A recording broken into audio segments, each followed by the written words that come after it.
You all please join me for the Pledge of Allegiance.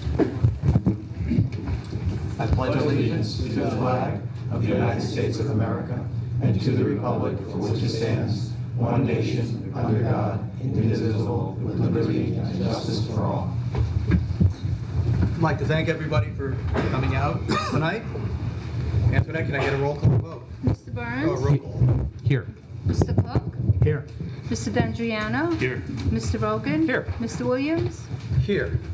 So first on tonight's agenda, we have Robert Tendy, who is the Putnam County DA, good friend, known him for a long time. Great respect for this man, who would like to address the town board. Thank you very much. Ms. Williams, I greatly appreciate it. Is this on? Can you tell me it's on? It is on. Okay, good. Thanks for having me here. I haven't been to one of your town board meetings before. In fact, since I left the office of supervisor for the town of Putnam Valley, I haven't been back to a town board meeting at all. Do you miss it? Don't read anything into that. But I thought it would be a good idea, having spoken to various civic groups over the past year and a half since I became DA, and putting out some information and asking people to contact my office if they thought they were crime victims or they thought they had information about any criminality. I've been pleasantly surprised to find that some people have contacted us, and some of their contacts have led to successful investigations and prosecutions of some pretty significant crimes.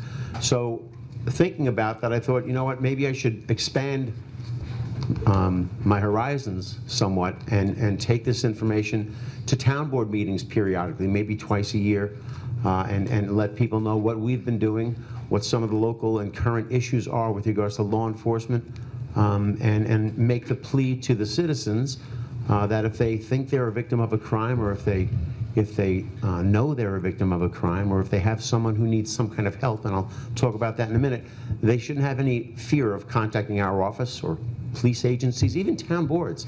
A lot of people are afraid to contact people who are in elected positions, and I don't think they realize often enough that not just my office and not just psychological agencies, but members of a town board can point people in the right direction too. So with that, I'd just like to bring up some of the things that's been happening in our office over the past several months, last year actually, and advise people as to what they might be able to do about some of these issues, all right? Obviously, my office is the office of the Putnam County District Attorney. We're located at 40 Glenida Avenue in Carmel, and our phone number is 845-808-1050, 845-808-1050. My name is Bob Tendy. I'm the Putnam County District Attorney, and if anybody needs to call our office for any reason, don't hesitate to, and in fact, don't hesitate to ask for me. I frequently take calls from people for a whole host of reasons. I've gone and I've talked to business organizations, I've talked to schools, I've talked to community organizations, and as I said earlier, I'm now kind of branching out. I want everybody to realize that our office does more than just put people in jail. We can actually help people under a lot of circumstances. And I want to briefly talk about something that everybody's familiar with. It's not new, and unfortunately it's been around a long time, and it's getting worse, and that's the drug problem, not just in our county, not just in New York State, not just across the eastern seaboard, but really across the entire United States, particularly the opioid problem.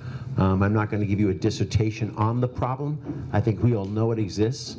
But I do want to tell you that there is help available to you, your neighbors, your family members. There is hope. There's help available. If you think you have a drug problem, if you know someone who has a drug problem, if you're taking drugs, you have a drug problem. And before it gets out of hand, tell somebody. Tell anybody. Tell your parents. Tell your aunts. Tell your uncles. Tell somebody that you trust and say, I've been involved in drugs the last couple of weeks, last couple of months, last couple of years. Tell somebody. That's the first step. If you don't feel comfortable telling a relative, tell a priest, tell a teacher, tell a member of the town board. Tell me. Come to my office and tell me. We can point you in many directions. We can send you to a lot of agencies to get help. We've done it before. We'll continue to do it. I know people on this board have been involved in that kind of situation. So don't the most important thing is to act. If you've got a drug problem, you've got to act. And however you do it is up to you, but make sure you speak to somebody about it. There's one big problem that's coming up recently. It's been percolating through the system, the drug system, for the last several years, but it's getting really big now, is some people think it's safe to smoke marijuana. It's not. And in fact, right now, it's particularly dangerous because very often the marijuana you're getting is not real marijuana, or it's laced with some type of poison or some type of super stimulant or some type of chemical component. There's a lot of synthetic marijuana that's going around right now. In fact, in the last couple of weeks, we've had independent verifications of young people thinking they were going to smoke marijuana and actually having some really, really bad adverse effects. Synthetic marijuana is laced with a lot of super stimulants. Sometimes it's laced with hallucinogens, but on a much more basic and stupid and gross level, they very often, it's made in China, and they're very often used as a processing agent, acetone. Who knows what acetone is here? It's nail polish remover. It's nail polish remover. So you're smoking this stuff, and you're inhaling nail polish remover into your lungs. It's created seizures. It's put some people into comas. It's led to severe psychosis. It's in rare occasions, it's led to death, heart attacks, etc. So the kind of drugs that's coming into our country now, and I don't mean to say this in a flippant way, it ain't what it used to be. It's a lot more dangerous, and that's why a lot more people are dying, a lot more people are winding up in emergency rooms, etc. So especially you young people out there who think it's okay to experiment, it's not okay anymore. It's just way too dangerous. So be very, very careful. In fact, one small bag of marijuana, that one bag can have varying degrees of effects on you because the way it's made, when they're splashing the garbage that they splash on it and mix it up, some pieces can get a big chunk of it stuck on it, a big spray, other pieces can get very little. So the person you're smoking your pot next to might say, I feel good, this is a nice little high. And the person right next to that person is on the floor drooling. So it's very, very dangerous. If you've come across anything like this, if you've heard something about it, please contact my office. We get, in fact, just while I was waiting for this meeting to start, we get reports all the time from various drug enforcement agencies around the country. And I just got a report on synthetic marijuana while I was waiting. So we can try to trace the origins of the drug. We can very often discuss with the person who took it where he or she bought it, who he or she bought it from, and try to trace it back to a particular county or a particular brand name. And we can very often use that information over a period of time and put together a map, and actually sometimes make some really good arrests based on the information we get. Again, this is just citizens coming to us. In the last 3 weeks, the people who came to us, some of them were actually the people who were smoking the stuff. And they had the intelligence to say, something ain't right here. And that's what put us onto this in the first place in the last few weeks. Now, we've known about it, but we've never had 3 hits in such a short period of time. So please, stay away from drugs. But if you're doing drugs, get help. Get help right away. It's very important. A lot of DWIs in the county, a lot of DWIs in every county. All I can tell you is that if you're driving while intoxicated, it's really dangerous, it's really stupid, but on a much more financial level, it's financially debilitating. It's going to cost you a fortune for a defense attorney. It's going to cost you a fortune in fines. It's going to cost you a fortune in state surcharges. You're going to lose your license. You're going to be taking cabs. If it's serious enough, if the offense is serious enough, you're going to lose your car. We have an impoundment parking lot in Putnam County, and almost all the cars there are cars that have been taken as a result of DWI arrests, felony DWI arrests. So there's no reason in this day and age to not have a designated driver. You just have one. Everybody take turns. You want to go out and have a good time and get a little too drunk? I'm not suggesting you should, but if you're going to, get a designated driver. What's the big deal? Do it. It's a good thing to do. If you've been a victim of a crime, or you think you've been a victim of a crime, first thing you do is contact your local police department, or if you don't have one of those, contact the sheriff's department. If you're closer to a state trooper's barracks, contact them. If you don't feel comfortable talking to a police officer or a police agency, and some people don't, call my office. All the calls are confidential. We have people in my office who are expert in talking to crime victims.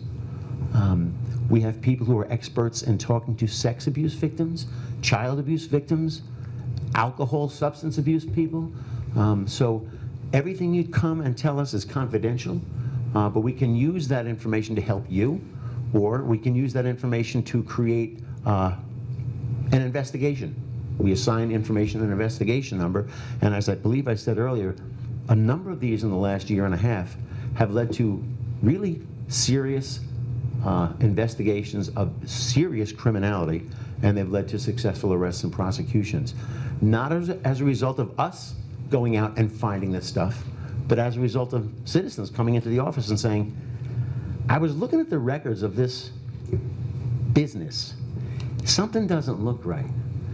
Most often, we look at it and say, well, actually, there's nothing wrong here. Or you might have a civil dispute with this company, but there's nothing here that's criminal. But sometimes we'll look at it and we'll go, woo, good catch. And then we take it to the next step. And it's usually, actually so far it's always been successful. If you're a victim of a crime, and this is important, I think everybody should know this. If you're a victim of a crime, if you're a crime victim, when you come to my office, we don't ask about your immigration status. If you're a victim of a crime, we ask about the person who perpetrated the crime. And we want to catch the person who perpetrated the crime. Now, if you're a criminal and your immigration status is questionable and we catch you, you can have some serious problems with immigration. But if you're a crime victim, if you're a victim of sex abuse or child abuse, or maybe someone's ripping you off on a regular basis because they think you're not going to do anything about it because you're afraid, don't be afraid. My job, our job, is to go after criminals who violate the New York State Penal Code. That's what we do. All right, so don't ever be afraid to come to my office and report a crime. It's always kept confidential, and if you're a crime victim, you'll be treated as such, someone who needs support, someone who needs understanding, and someone who needs help, and you'll always get it. We help victims of domestic violence, child abuse, people with drug and alcohol problems, victims of online scams, a lot of that. Victims of online scams, telephone scams, victims of elder abuse, and a lot of other crime victims too. We don't just put people in jail, as I said earlier. We can help people. We consider ourselves part of the community, and we're always willing to come and talk to your civic organization, your schools, town board meetings, various events that you might have. My ADAs and I are always willing to go out, we're happy to go out and talk to you about any issue you might want to hear information on, or if you just have questions, you're always welcome to come to the office. So, as I said earlier, all visits are confidential. All visits are kept in-house, and if it's something that we can do to help you, we'll certainly do it. So I know this isn't necessarily a question and answer session time, but if anybody has some brief questions, I'll gladly answer them. Okay. Well, I wanted to thank you for your time. Thank you, Supervisor Williams and the town board for having me. I really do appreciate it. Thank you, Bob. Thank you. Thank you. Have a good evening, everyone. You too. Take care. Peggy, I remembered my phone. I have a sign in my office that says, phones, keys, wallet. Very important. Thank you. See you. I have the wallet. Next on tonight's agenda is a public hearing on the Polo Victory Cup event. Don, would you like to read the legal notice? Yes. Notice of public hearing, public assembly permit. Please take notice that by resolution of the Town Board of the Town of Patterson, New York, adopted at a meeting of said board on June 14, 2017, a public hearing will be held by the Town Board of the Town of Patterson, New York at Town Hall, 1142 Route 311, Patterson, New York, on June 28, 2017, at 7 p.m. o'clock, or as soon thereafter as the matter can be heard, to consider the application of Joseph Capasso submitted pursuant to Chapter 51 of the Town Code for a public assembly permit to host the Victory Cup, which includes a polo match at the premises located at 683 Route 311, Patterson, New York, 12563, on Saturday, July 15, 2017. At said public hearing, all persons interested in the subject matter thereof shall have the opportunity to be heard. A full and complete copy of the aforesaid application is on file with the town clerk and available for review. The town board will make every effort to assure that the hearing is accessible to persons with disabilities. Anyone requiring special assistance and/or reasonable accommodations should contact the town clerk. Dated June 20, 2017, by order of the town board, Town of Patterson, Antoinette Kopek, town clerk. Mr. Capasso, like to come up and tell everybody about the event?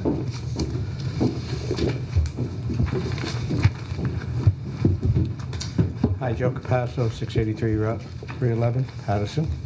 I'm hosting the event on my property.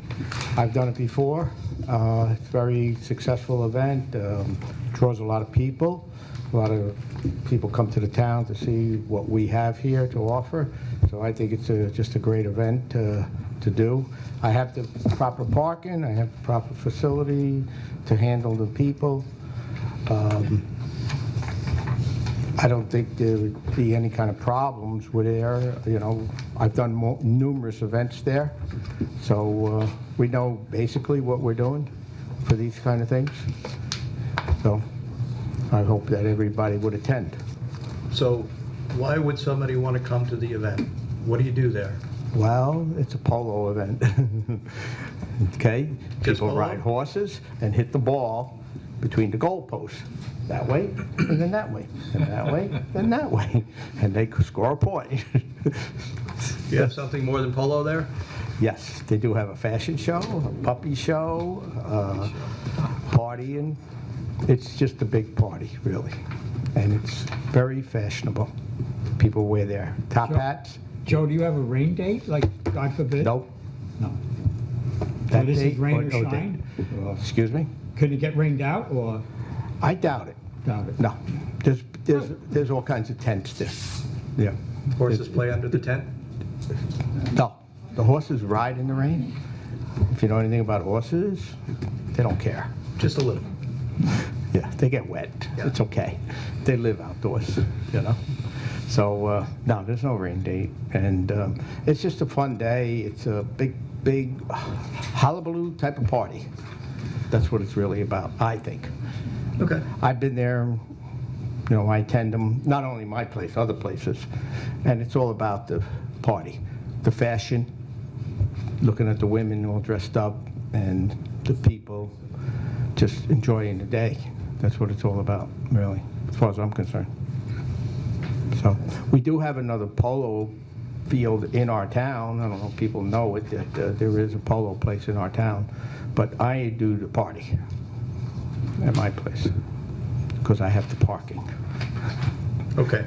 Okay? All right.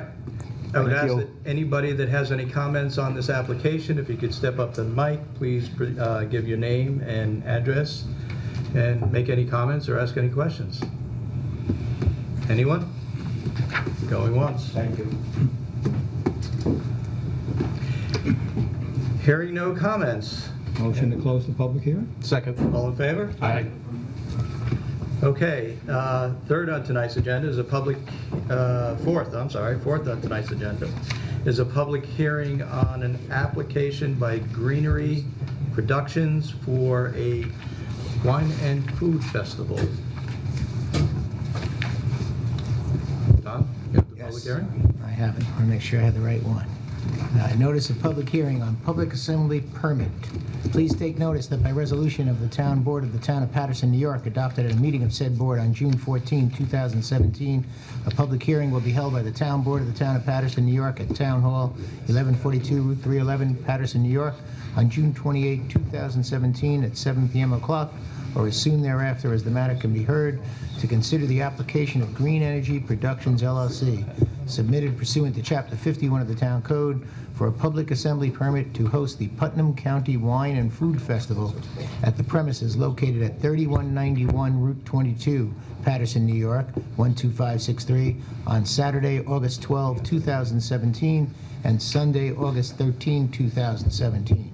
At said public hearing, all persons interested in the subject matter thereof shall have the opportunity to be heard. A full and complete copy of the aforesaid application is on file with the town clerk and available for review. The town board will make every effort to assure that the hearing is accessible to persons with disabilities. Anyone requiring special assistance and/or reasonable accommodations should contact the town clerk, dated June 20, 2017, by order of the town board of the town of Patterson. Antoinette Kopek, town clerk. Good afternoon, Lorenzo Angelino appearing for Greenergy Productions. At the last hearing, or last meeting, there's a couple of documents or information you needed to supplement the application. So I brought some more documents with me to give to the board. The MTA has given us a permit to park at the MTA parking lot, and so this is the cover letter they gave us, and we had to sign the permits and send them back for that. Mr. Charles Pfister, who is part of the LLC, or a managing member of the LLC that owns the property, signed the same letter that we got the business to sign, so that's on there. There were you had questions about volunteers to run the traffic and traffic control. So these are 2 letters of 2 different volunteer groups, or actually staffing groups.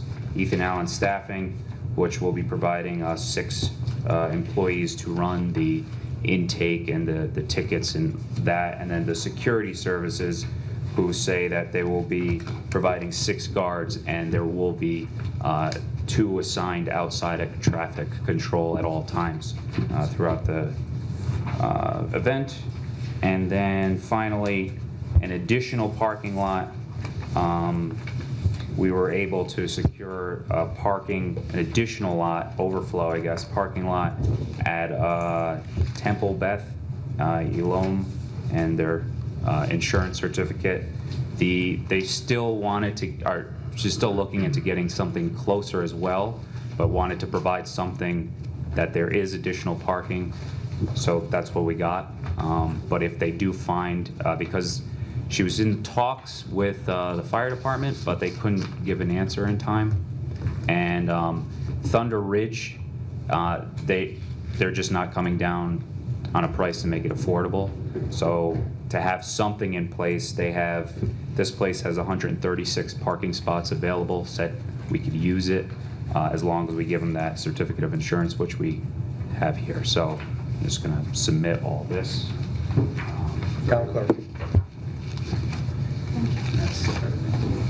I don't know if there were any other questions in addition to from the board. Okay, Oh. before you do that, a couple of questions Yep. from me, and I don't know if any other board member Yep. has any questions. Do you know the difference between the event and the temple? They said it's like a 10-minute ride. Yeah. Good 10 minutes. Yeah. Where's the site? Where, I was just looking at where the site was. where the site of the event or Right. the temple? The event is up at the Iron and Wine Restaurant, Oh, okay. where the golf driving range is, and you know where the temple is? Yeah, that's at least what they Yeah. I'm very concerned about the potential of people, when they're going to an event, they typically drive to the actual site of the event. And that's where they want to park, and if there isn't any parking, they will just make their own parking. So I'm very concerned about the potential of cars just pulling up along Route 22 and parking on the side of the road, Yeah. and then walking in. What are your plans for ensuring that that doesn't occur? That's why there would be the security assigned to the street. We have plenty of security inside, but I told them that we needed somebody for traffic control on the street. There would also probably be put up flagging so they don't park on 22, but enough signage that allows, if they do come in and there's no spots left, they would be able to, go on to the other ones. Like I said at the last meeting, the goal really is to get people to use the train and the train station, because that's close enough, and now they've come on board with actual permitting and everything like that. So the goal is to get them to park there, and we'll have the shuttle running all day long, which was also the service that's provided. So between that, and then if if there isn't any parking at the train station or any parking at the location, that would be the overflow. And most likely what we would do is the security would give them a flyer map and then just say, that the shuttle is constantly running. But they're like she said, she's still searching for something closer, but that is the one that said absolutely no problem, because there's a charity aspect to the event, and Green Chimneys is being supported by it, and they have a relationship there where they use it for overflow parking as well. Is the flea market open on Saturday? On 22? Sunday. Sunday? Sunday. Sunday? I was just wondering if that was an alternative site. That's a lot closer. Yeah, the problem is it's not set up to do that. Yeah. So, and we've had that same problem with the property owner there who's wanted to use it for event parking previously. It would be somewhat disingenuous on our part to now say it's okay for this event but not the other events. We didn't pursue that because of what we were doing last time, so Okay. didn't follow up on them. Any other board member have any questions? No. You're up. Eleanor Smith, President, Patterson Fire Department. I did get a call yesterday from a woman, I forgot her name. Lauren, yes. She wanted to know about parking on the lawn of the firehouse, but she didn't really have that much information and enough information to give me, and I told her that I had to talk to the board about it, our board, and see if the town, I had no idea that it's where it was even being held. They want to park on our grass area and use that for parking, which would be great that you have it all in one place. I mean, that can help. I didn't know about a shuttle. I had no idea how many people. That's not a very big place, is it? The parking this is going to be this is not going to be in the Oh, it's outside. Oh, that's why. Okay, I got you. They want to do it where On the grass. driving range is. I got you. That's why I was trying to figure that out. But, I mean, well, we could still talk about it if that helps out, if they want to do parking at the firehouse, if that helps. Will make a lot more sense for the shuttle to go from the train station Yeah. past the fire All the way around. I mean, just park in one place. Just, like I said, I didn't get enough information. She caught me and we're doing our carnival, so it was just too much going on for me to really pay attention to it. But she did call me and I have her number. So we can All right. revisit that. So I mean, maybe, It's in August? What's the date? It's in August, Yeah. August 12th and, 12th and 13th. Yeah, 12th and 13th. Okay. all right, so maybe between now and the next meeting, you can work it out. Yeah, just like I said, I had a phone call yesterday and I really didn't have enough information to really make a decision about anything. Okay. All right.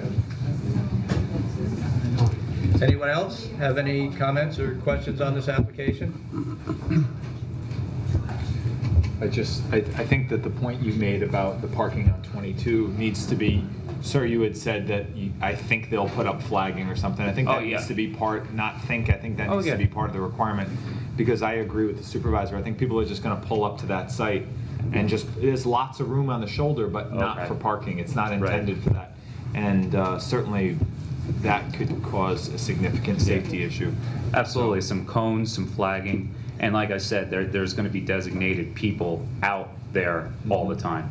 Just that's their job for the whole time. Equally of concern is Danby Lane, which is right next door. People are going to drive down Danby Lane and park on the side of the road, park on the neighbor's property. We could even put up signs that if anything is towed, they could be towed or something like that to make sure nobody parks on where they shouldn't be parking. Is it possible that we could put some kind of sign, about, because I mean, it's a 55-mile-an-hour speed limit. What I worry about is just trucks barrel down that area, so that if, they come down and around and suddenly there's even a line of traffic they're not expecting to have. Sure. So maybe some... Yeah, the goal is probably have signage that says like event ahead, and really that's because not only to guide the people that are coming, but also to notify people like event ahead or something like that. So you're going to have traffic control people on 22. Well, at the entrances of those places, directing traffic. Have you checked with DOT about the requirements, and do they meet the requirements? The requirements for providing traffic control on a state road. Well, they wouldn't be on the road. They would be at the entrance to Iron and Wine. I don't think the state would differentiate. Oh. So have you? No. You have not. Okay. No, I mean we had the the letter from the sheriff's department and everything.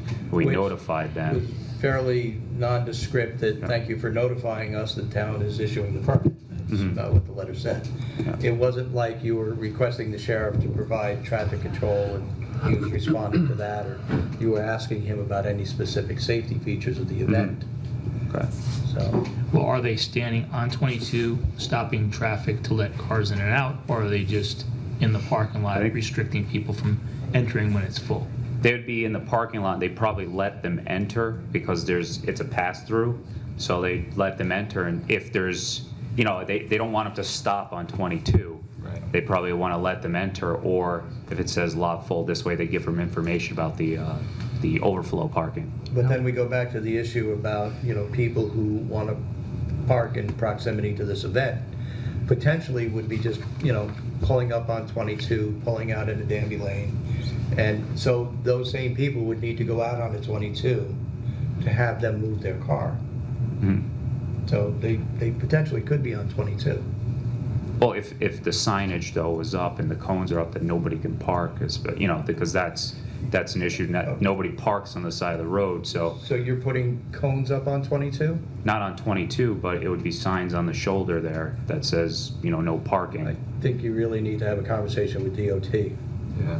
What if you had all the parking at the firehouse and just use that, the shuttle and the handicap, and everyone has to park at the firehouse, if that works out? Eleanor, they have no real parking at the site, so that's exactly how it's gonna work, is So I'm saying, everybody's because it makes no gonna be sense to have- shuttled. I'm just saying, it might help. You're absolutely right. Yeah. My concern is that people are gonna wanna park close to the event, so they're just gonna pull off the side of the road and park. Yeah, absolutely. They've got wide shoulders up there, and that's what I don't wanna see, is 30, 40 cars along the side of the road. Yeah.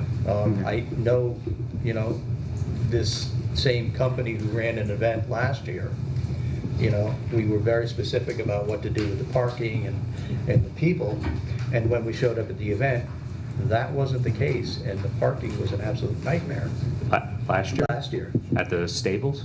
Yes, yes, yes. They had parked everybody in such a manner as people were literally blocked in, could not get their vehicles out. And that's a site that has the potential to have the proper parking if done correctly. They Correct. prove it time and again. Yeah. Yeah. Yeah. Yeah, there were challenges with the organization and the operation of that event.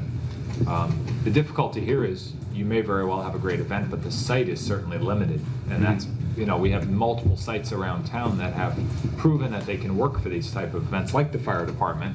Or Thunder Ridge. Or Thunder Ridge, or, you know, this is difficult because by the admission of the application, you have such limited parking on site that just from the vendors, from the restaurant is still open that day, correct? Correct. So you still have a fully functioning restaurant.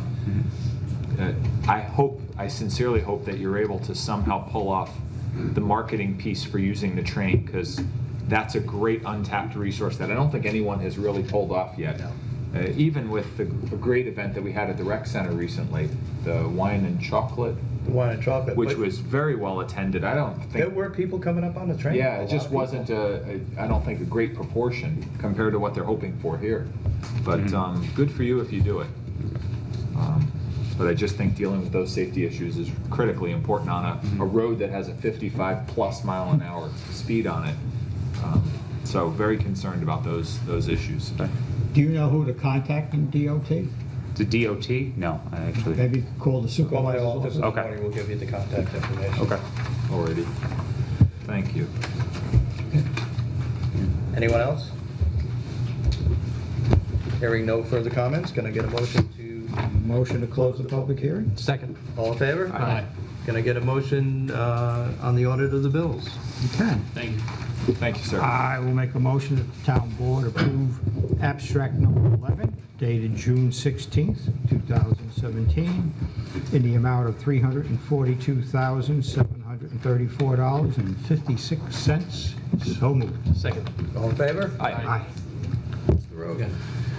Okay, first item on my agenda, we have two issues relating to the wastewater treatment plants and repairs that were required. The first is via a memo from our building and maintenance gentleman, Dennis Mays, and it says that we're requiring some repairs to a pump that is it's a mixing pump at the wastewater treatment plant for the Patterson Hamlet. Repair to the pump, which is pretty costly, is estimated to be $4,422 versus replacing the pump in total, which would be $8,600. The difference being not only the cost, but the time for replacement. We're talking 1 to 2 weeks for repair versus 10 to 12 weeks for replacement. So at the request of Dennis May as our building and maintenance official, I will move that we hire Allied. Oh, I'm sorry.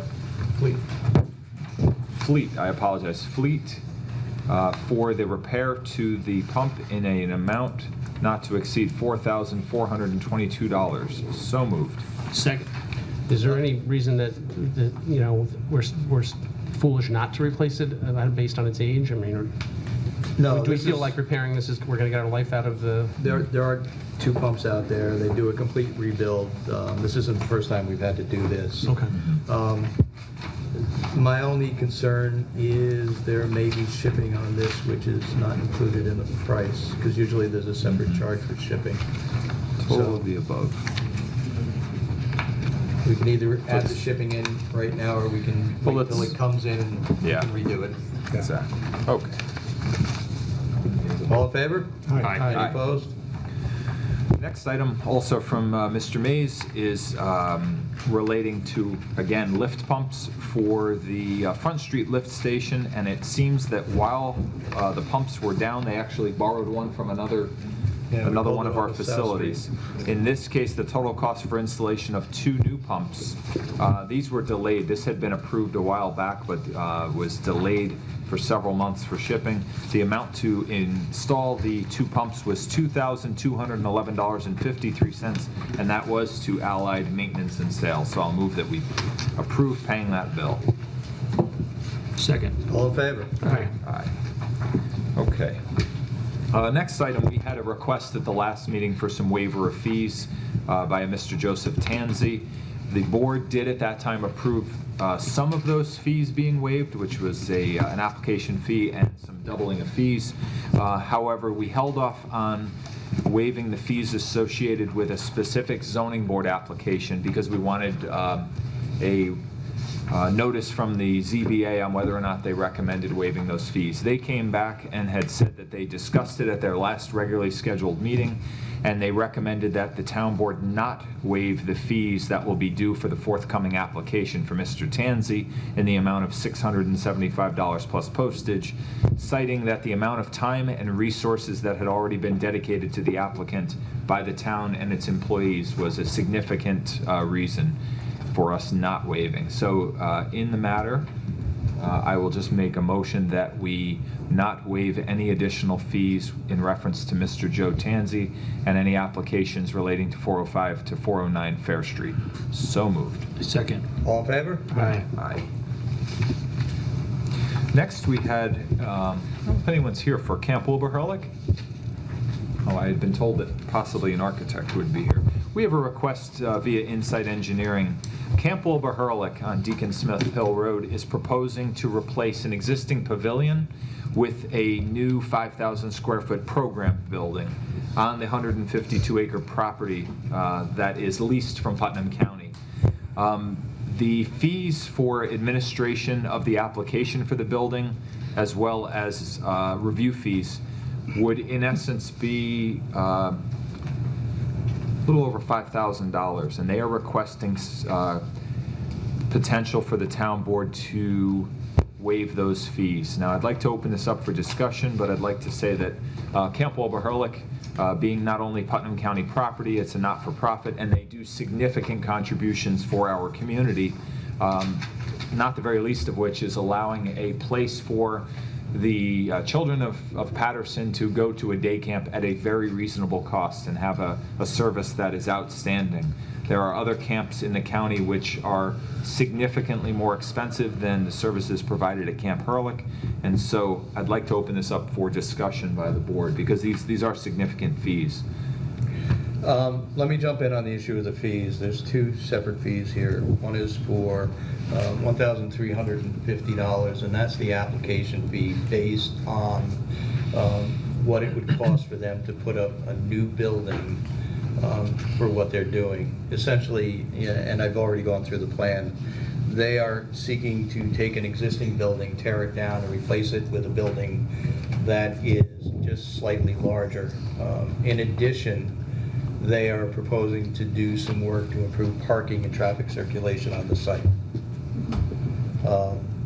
And I know I need to have a discussion with them when they're going through the process about maybe putting a dry hydrant in out there. She didn't even flinch. Who was supposed to flinch? Anyway, the second fee has to do, which is the bulk of the money, professional plan review fees. And as I said, I've already taken a look at the application. It's a fairly straightforward application. And those fees would typically be used to pay the town engineer if the town engineer needs to review the application.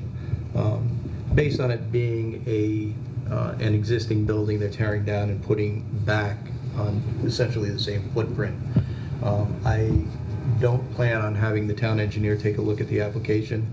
I'll be handling all the reviews on it, and we won't be using any of those fees anyway. So even if we didn't waive those fees, in all likelihood, they would all be going back to the applicant because they go into an escrow account, which we draw off of. So is that the $3,750 or the $1,350? $3,750. Okay. That's the escrow account. Okay.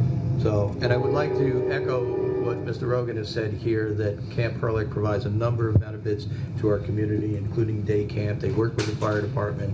They work with the Rotary extensively, very involved in the Rotary. They're a very active member in our community and provide a number of benefits, such as a scholarship fund to Patterson residents, as well as providing the day camp. So what are you saying, that the 3750 wouldn't come up anyhow? No, I'm saying the 1350 is an application fee. Right. It's a flat rate that we charge to an applicant coming in based on the cost of a new building going up. Okay. All right. The second fee, the $3,750, is for professional plan review. That gets deposited in an escrow account that we draw off of when it used to be the town planner and the town engineer reviewed an application. Since I'm now supervisor, we don't charge for my time anymore. Right. Okay. So that charge wouldn't have, well, they would issue this check, put it in escrow? Mm-hmm. So are we proposing reducing it by $3,750, not requiring the escrow, but still requiring the application fee, or are you suggesting we waive both? I do not have a problem with waiving both. You do? Okay. Isn't that $1,350 though going in part to the cost of Bob going out, doing periodic inspections? No. That would come out of the building department fees. Okay. What that would cover is the administrative time, the girls' time to process the application, the cost of the planning board going out and doing a site walk. That's all separate from these? No, that would be the 1350. The 1350, okay. Was there any concern that we're setting a precedent for non-profit versus distinguishing from commercial? I mean, I don't know how many other applications we have for non-for-profits. I mean, I agree they do great work. It's just that, these are the fees that, we charge. But I think what the supervisor's saying is that there still will be fees that have to be paid with the work associated with the building department. Yes, absolutely. Okay. And by waiving this just saves them putting the money in the escrow account, which you're saying, the $3,750, which you're saying wouldn't get drawn down anyhow because you're going to step up. Well, and I agree with Kevin's point that there needs to be some articulation of why we waive fees, and we do this with all cases. And in most cases, with a property owner, it's because of some underlying reason. They didn't cause the problem. It was something that or some hardship. With the not-for-profits, I think there needs to be a nexus between what the potential use is for the community, what the benefit is to the town, and we've done this. The examples that I can think of would be when, say, the Putnam Land Trust or another land trust wants to put a parking lot in, and they are looking for a waiver of application fees to put in a gravel lot because there's a use then to the community for that open space. So there's some benefit to the community. And I was thinking about that comparatively to a not-for-profit like maybe Watchtower, who maybe you could argue doesn't provide as much of a public, while I love the facility and I know they do great work, doesn't provide the same level of availability or benefit to the overall community. You know, the community can't decide to go stay at the hotel up there, or you know, they certainly can go and volunteer their time or do other things. But so I think Wilbur-Hurlick is uniquely positioned in this case because of the benefits to our community, and I'm certainly in favor of assisting them in any way. This might mean that another 2 or 3 children can go to summer camp out there through their scholarship fund, and I think that money can be put to more important uses. Well, I'm okay with the $13.50 for the reasons you stated. I'm okay with the $37.50 because you're going to do the work and not charge them, quote unquote. And why should they put it up if it's not going to get drawn down? So. Also, it's a very simple application. I think that's also what Rich had said is the underlying that this application isn't going to require a whole lot of review.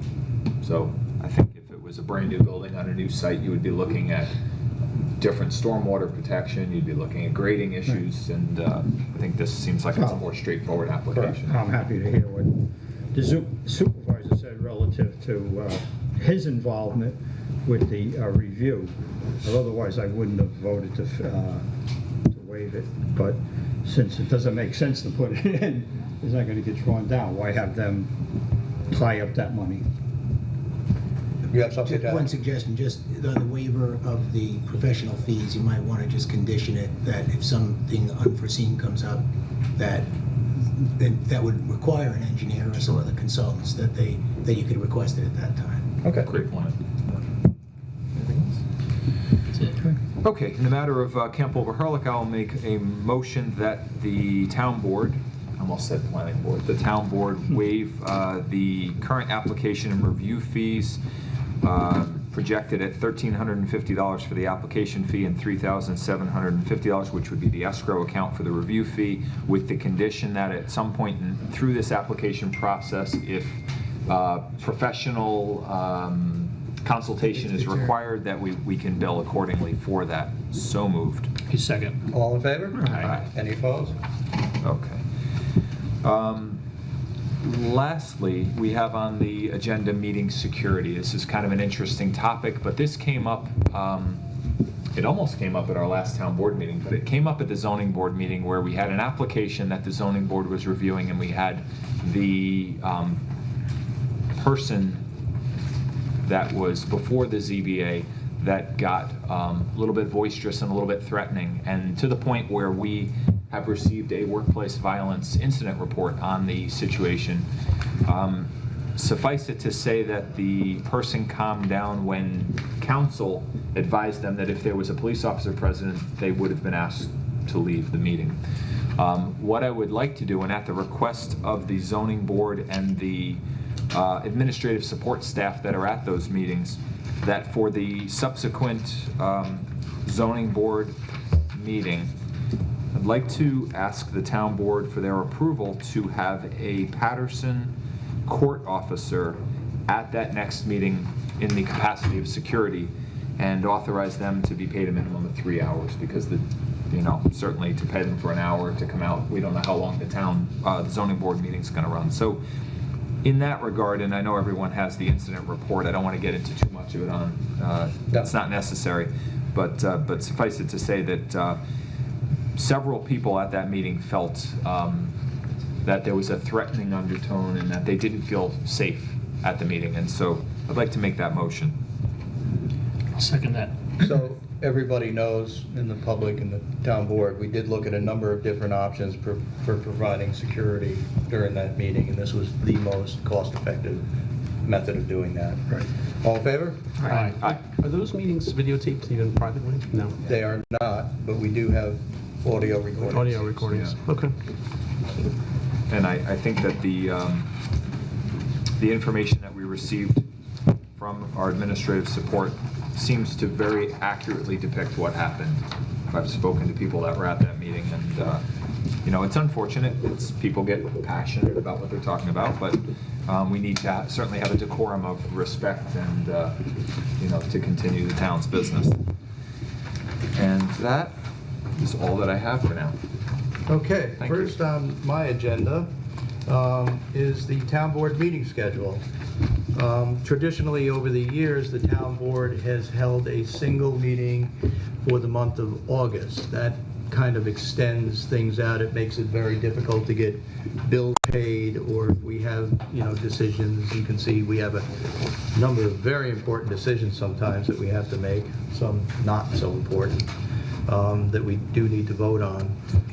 I'm not exactly sure why the town board opted to start going to a single meeting in the month of August. That meeting date is August 16th. But what I'd like to pose to the board is that we cancel the meeting on the 16th and keep it to having 2 meetings a month as we have been. The meetings would then be on August 9th and August 23rd. Sounds What's good. everybody That's think? fine. It's good with me. All right, so Great. I'd like to make a motion to cancel the meeting of August 16th. Wait, before I do that, Antoinette, you okay? I'm okay with that, yes. All right. I'd like to make a motion to cancel the meeting of August 16th and schedule town board meetings for August 9th and August 23rd, and ask that the town clerk provide public notice. So moved. Second. All in favor? Aye. Okay.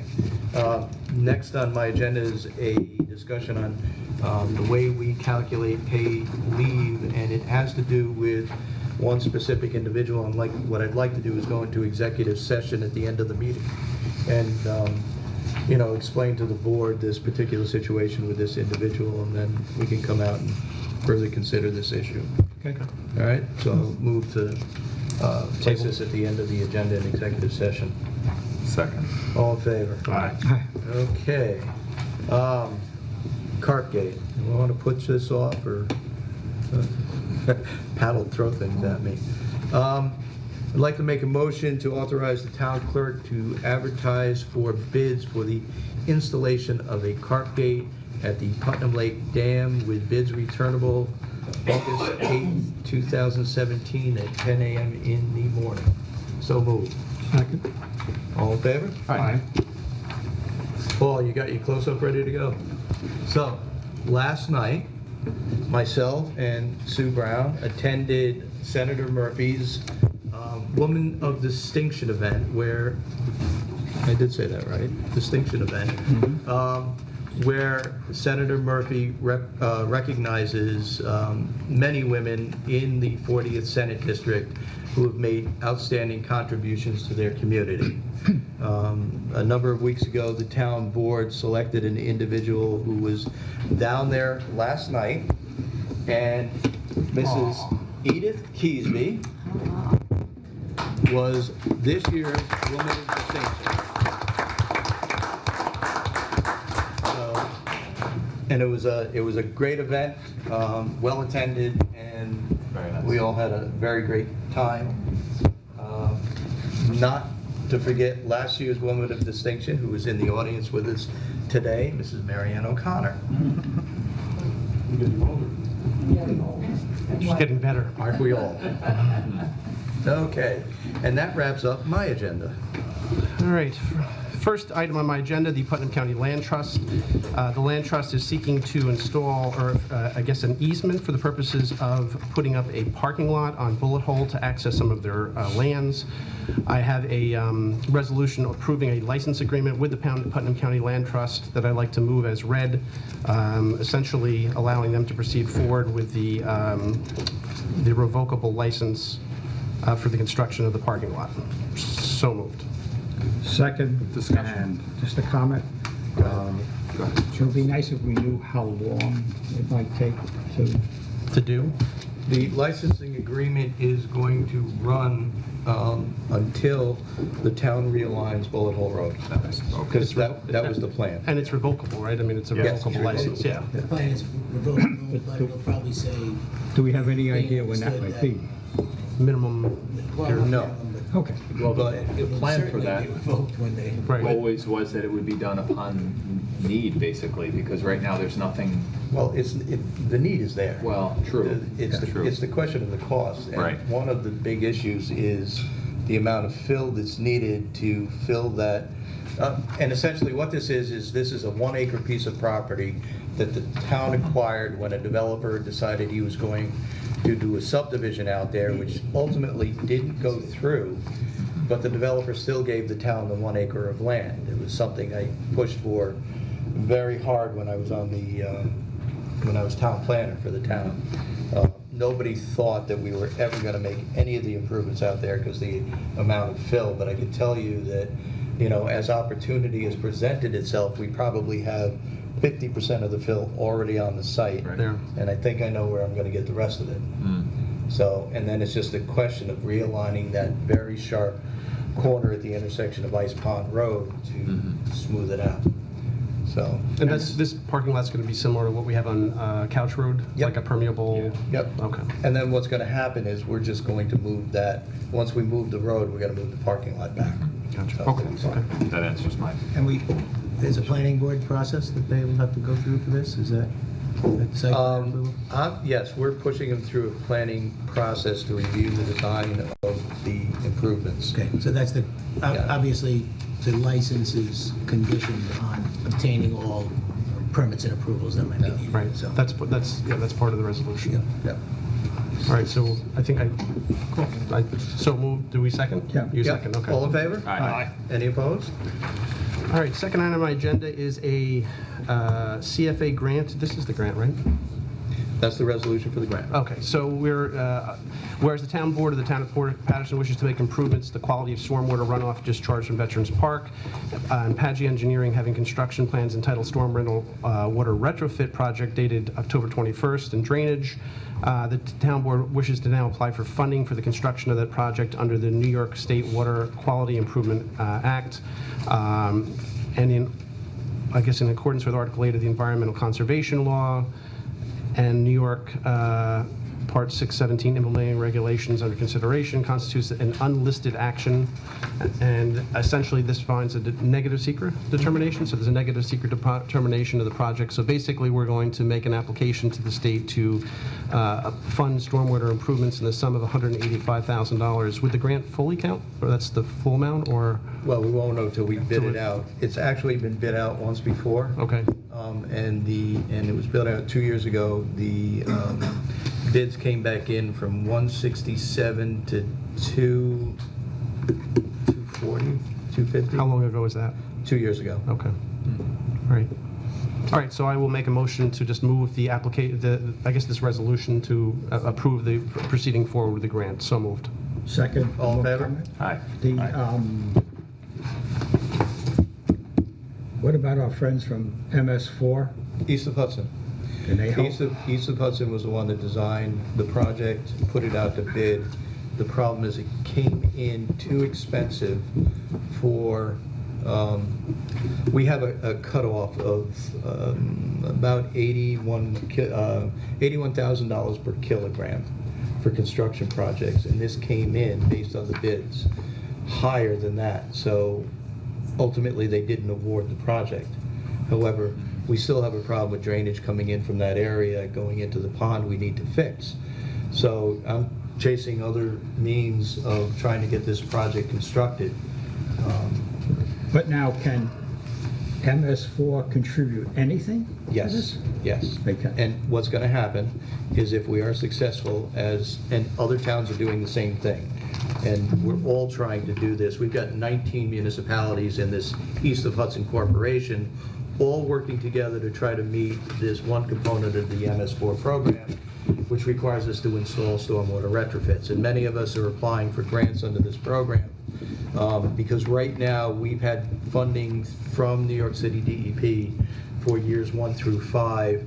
That funding is up, and we're in year 6. And as it stands right now, New York State is expecting us to reach into our pockets to start paying for this program to the benefit of New York City water users.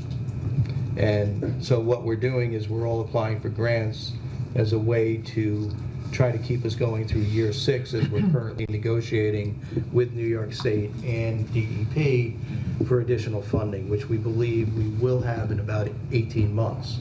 That means we've got to keep the corporation going for about 18 months. So, Question. Thank you. This work, can we time it with the potential for the dredging of the pond? Or would one project interfere with the other, I guess, is the better way of asking? one project will not interfere with the other. They're two completely independent, and they won't, doing one project won't affect the other. My understanding is the Park Advisory Board wants to go ahead with the dredging this winter. And we're probably not going to have this funding till next year. Okay. All right. So, which means this project won't be done till the following late fall. Okay. Great. Thank you. Did we vote? We didn't, we just moved it. Okay. Charlie All in favor? seconded. Aye. All right, third item on my agenda. Now, is this for a designation of Gardner Road or the property on Gardner Road? This is actually the road. Gardner Road. Gardner Road, okay. So basically, we have a property that we'd like to use for the purposes of addressing an eroding drainage channel. It's on a strip of land, and it's designated on the map as Gardner Road. It appears, based upon a review, that the road was never dedicated. In other words, the town never took over the maintenance of that property. So this resolution is essentially a resolution accepting the dedication of Gardner Road, I believe, subject to a title search by the town attorney. So I will make a motion to approve the resolution as read. So moved. Second. All in favor? Aye. And last but not least, my favorite part of my agenda, budget transfer requests. Pull up a chair. Budget transfer request number 22 is a transfer between, it's with the sewer treatment contractual operations and buildings and grounds. It's moving $10,540 from contractual operations and buildings and grounds to appropriated fund balance. I have a question. I think this is wrong because it says both are increasing. No, they're both are increasing, so it's more than that. It's not transferring between, it's increasing both? Nope. Read it as read. Yes, read it as written. Okay, so it's an increase of appropriated fund balance of $10,540, and then an increase in sewer treatment contractual of $3,000, and sewer treatment contractual and grounds of $7,540. So my question is, where's the money coming from? Because usually it lists... It's a budget adjustment. It's not a budget transfer. Adjustment. Okay. Okay? Gotcha. All right, second one is budget adjustment request 23. Missed that. Caretaker's utility and maintenance fee is increasing by $3,150, and we're also increasing park personnel services by $2,370, employee benefits, including state retirement for $425, Social Security for $285, and Medicare for $70. So I'll make a motion to approve the budget adjustments 22 and 23 as read. So moved. Second. All in favor? Aye. Kevin, I did a few of these last meeting, and I wasn't nearly as eloquent as you are. So I have a new profound respect for My the way budget that you do transfers, these. 8 years of reading budget transfers. And that is all, I believe. Peter? Okay, first item on my agenda is EMS request for new hires. Myself, Mr. Rogan, and Denise Montana, our EMS coordinator, have done numerous interviews for EMT applicants, which went very well. We found some very good candidates. So I'd like to make a motion to accept. We have a resolution to hire 3 new candidates. James Willock, John Gaffney, and Kevin Dermer. So I'd like to make a motion to accept this motion as written, as read, to hire these 3 for EMTs, part-time EMTs at the rate of $15 per hour, pending their background checks. So moved. Second. All in favor? Aye. Next item on my agenda is the permit for Green Energy Productions. We're going to defer We're that? going to defer that. We're going to defer that one. Well, I next. think there's still some outstanding questions that we have and Until we get some information that stuff we back. need. Yeah. Yeah, so we'll carry it over to the next agenda. And so the next, I have a resolution. I'd like to make a motion to approve the resolution as written for the assembly permit for the Victory Cup as per the public hearing earlier. So moved.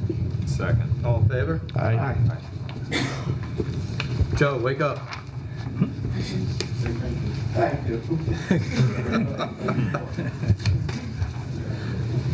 And we have the Putnam County Fire Advisory Board has been working for the last couple of years on updating and improving their mutual aid agreement plans.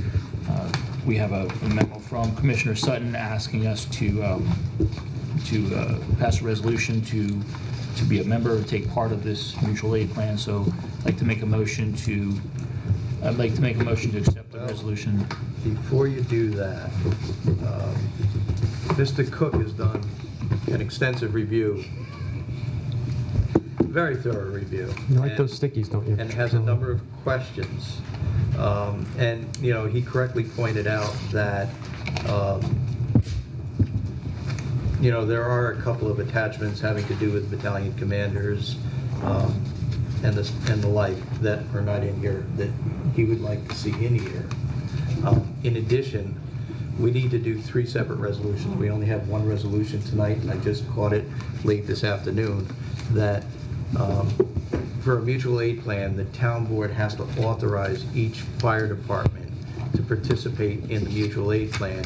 In addition to, we need a resolution for the Patterson EMS to participate. So we have 1 of the 3. So he wants more. You've seen, Our own, we've gotten our own. yeah, so you've seen this? Yeah, Yeah, okay, all right. we participate on our own, yeah. Yeah, you have to do a reso, we have to do a reso. Right. Yeah, so, all right. So we're still lacking 2 resos anyway. Okay.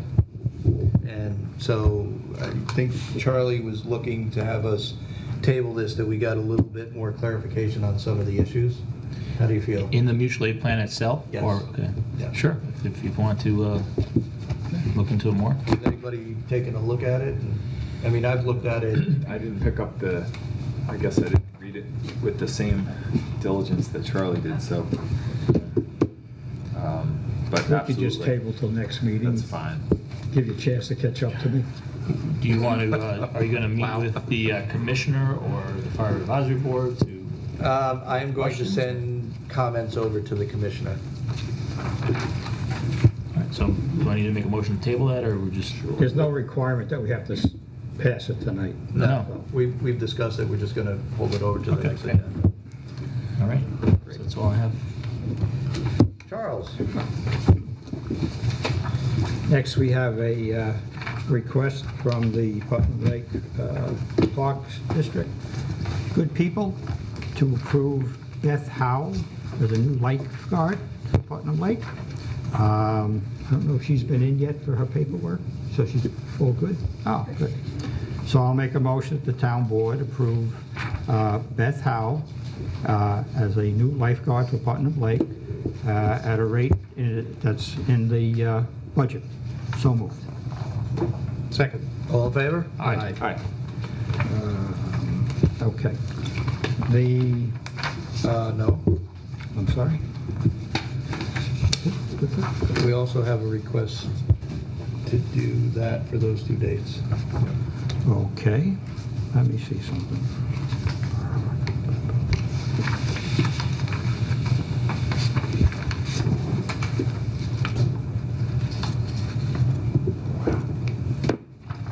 Okay, how do you, Sabomi Poly. Sabomi Poly. Saboni Sabomi Poly. Pala? Poly. Okay, so I will make a motion that the This will town... teach you for being so thorough. That's what I was thinking. He spent most of his time reading the contract. He didn't read this one.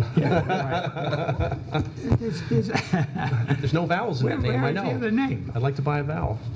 Right, true. I know the employees. That's how I know the second name. So Or at least I have help. To be the- So we make a motion to approve Sabomi Powell, To be head guard on 2 To be dates, head July guard. 6th and On 8th. Pony? 6th or 8th. Holy. I'm sorry. See? See? Quick, okay, so moved. Say Polly. It takes a village. Holy. Second, Polly. All in favor? Aye. You're still not done. The, next is No, the, you're still not done. So we got that one in. I don't know, Pat, do you want to, I was a little confused on the request you made this afternoon. Would you like me to? Yeah. Please. This was for Sarah? Sarah Catalano. Oh, we have 3 coaches approved for our swim team. That's the swim team. Yes. Okay, that's. Yeah. Head coach Cassidy Speller, assistant coach Subomi Poli, and our backup coach Paul Farrell. The head coach had to leave unexpectedly and go out of town for a couple of days, and asked Sarah Catalano, who is a lifeguard and a former coach, to step in her stead. Okay. Rather than, have the 2 This is for junior the swim coaches. team. This is for the swim team, right? Yeah. All right. So it's a slightly different rate, so that has to be approved. It's actually a lesser rate than her head guard rate. So I'll make a motion, town board approve Sarah Catalano to act as head coach in Cassidy's absence, according to the budget rate. So moved. Second. All in favor? Aye. Aye. Don't go away. So there's one last thing I would like to talk to the board about, and that's how we got to this issue with Subomi Poli. And that is because it's been the undocumented policy of the town for many years now, that a head guard could not, an individual could not be appointed head guard unless they had 3 years' experience. And I made some inquiries as best I could as to try to find out where that came about, and it was just kind of somebody's decision and not any act of this board that said, well, we shouldn't have anybody that isn't 3 years. Civil service laws says you've got to have a minimum of 2 years. Okay. So, yeah, so do we want to set a policy that head guards are required to have a minimum of 2 years? Is it 2 seasons anywhere or 2 seasons previous with the town? Anywhere. I would want that to be a little more specific to And 1 year here. articulate the quality of the guard or the supervision provided. And I'm referencing state health code for children's camps. They use something that says that in order to be an aquatics director, you have to have experience that is at a facility with more than 1 guard supervising at a time. So it rules out someone who's been a guard at a condo pool where there's just 1 guard ever, because that's it's just a different, it's a beast of a different color. And so I would want to take a look at that, since we're talking about this for future. What I was looking to do is 2 years anywhere, and one of those years has to be with, either Veterans Park or with Putnam Lake Park District, wherever they're going to be the head guard.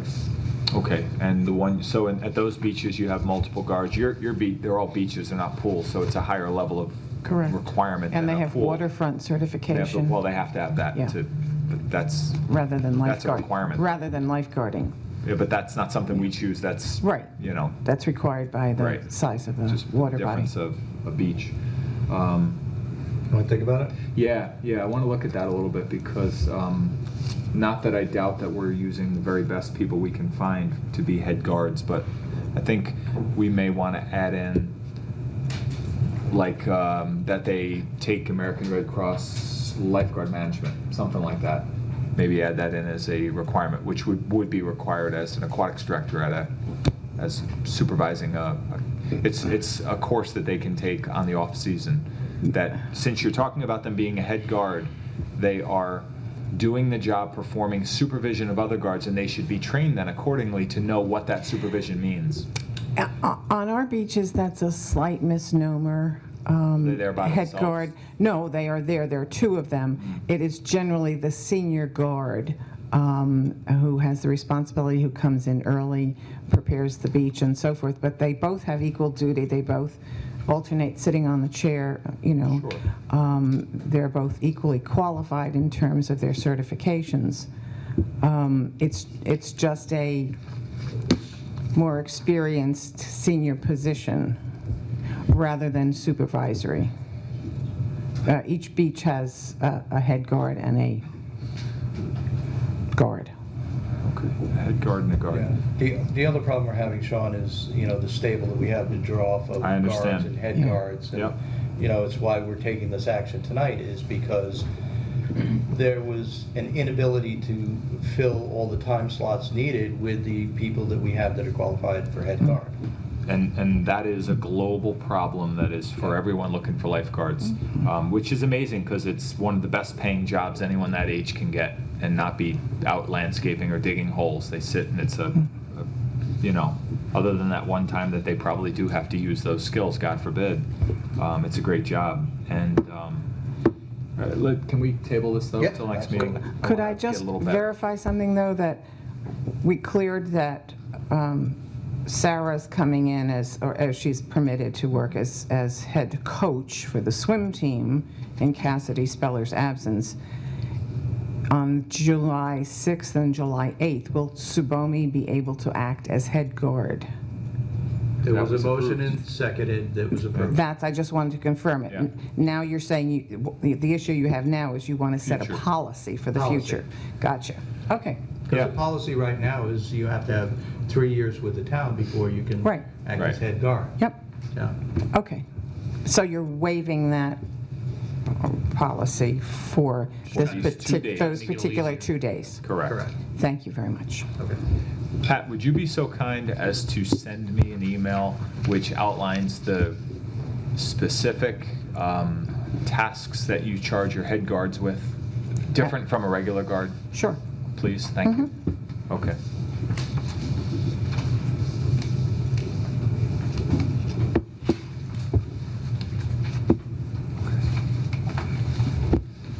Okay, Chief? Is that what you want?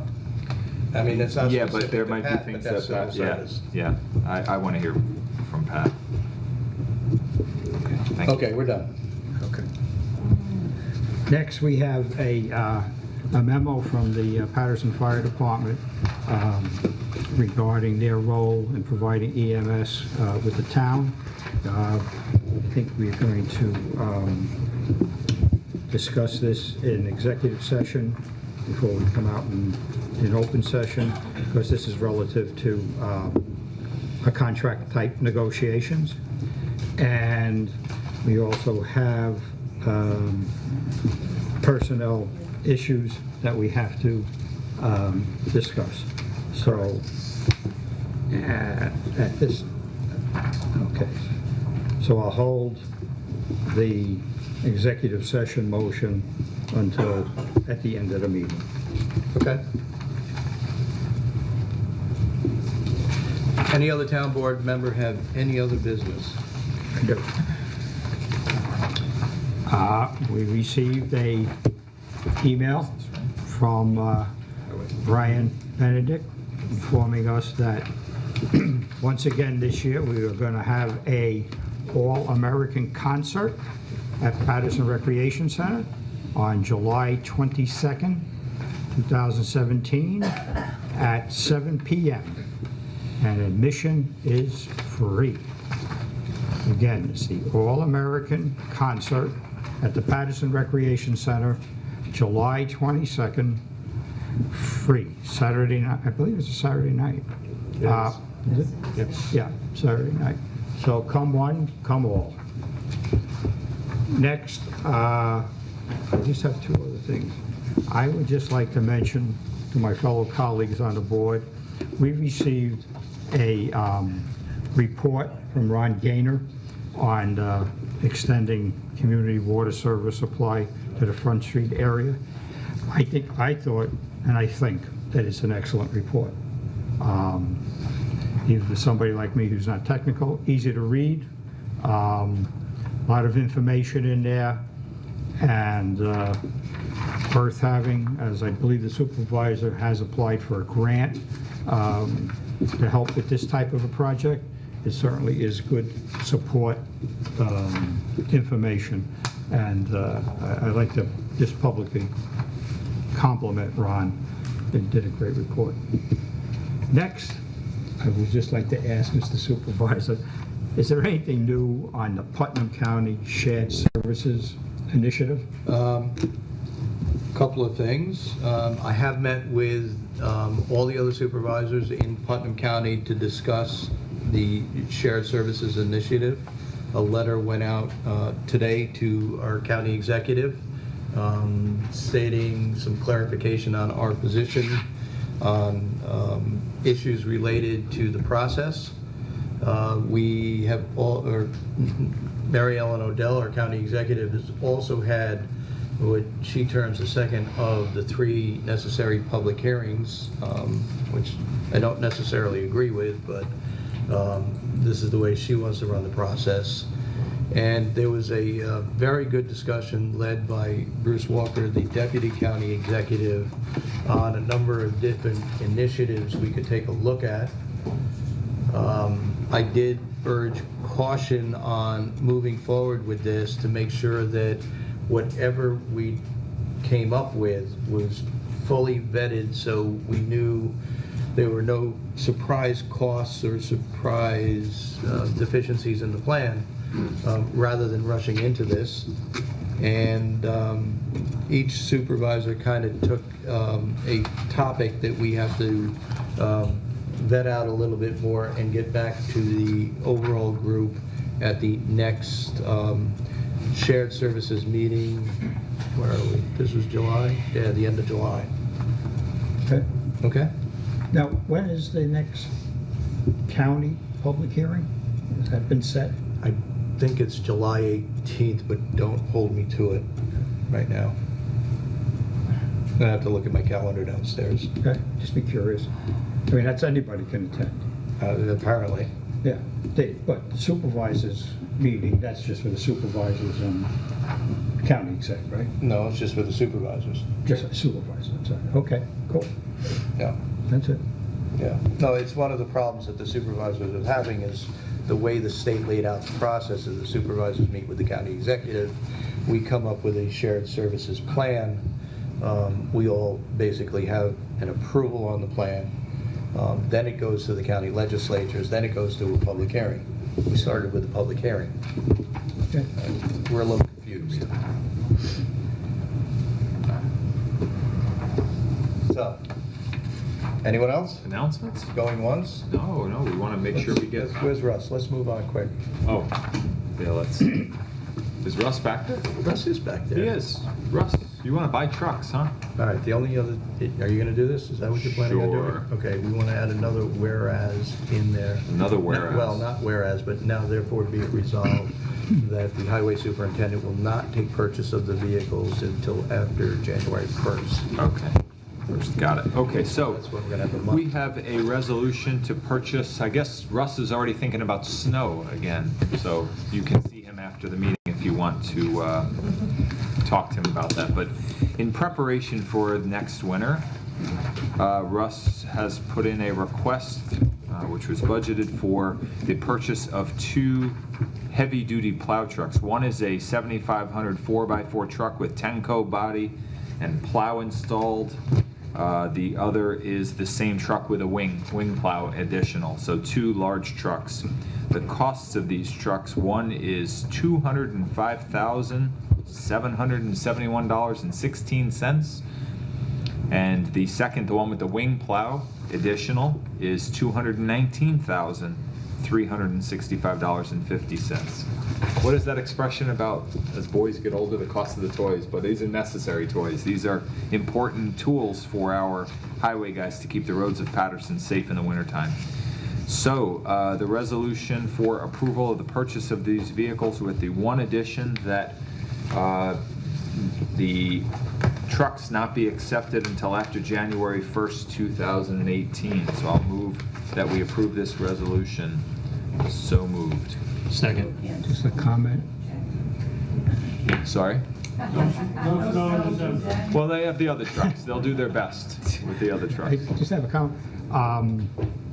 This will be funded through budgeted highway funds. Is this like a capital, their capital funds? Yeah, for the longest time, the highway department has been on a capital vehicle replacement program where we budget every year, a certain amount of money, and, we rotate the trucks in and out. These 2 trucks are going to be replacing, I think, Russ, you're taking 4 trucks out of service? 2. Oh, just 2? 2 big ones, yeah. Okay, so we're taking 2 big trucks out of service. So these are replacing those 2 trucks. But yeah, this is part of the vehicle replacement program, so we budget for it every year.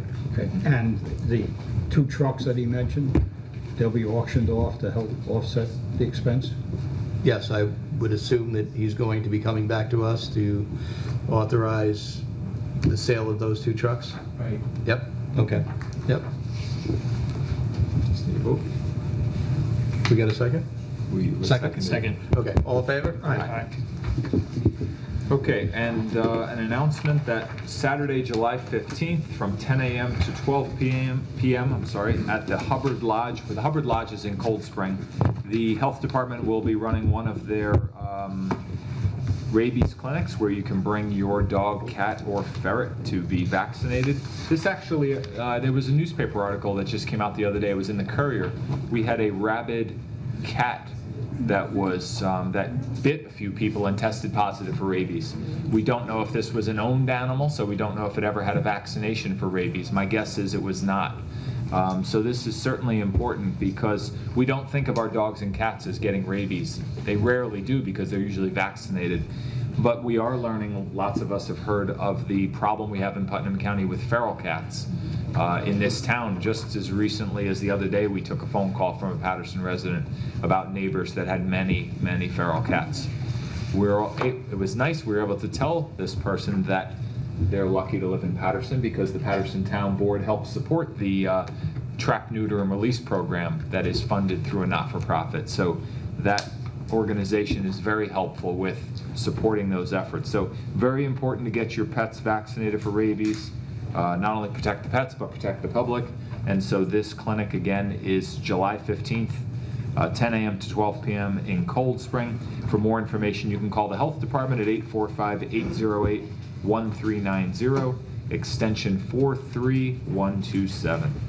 Thank you for that public service announcement. Thank you. You're welcome. Any other board member have anything else?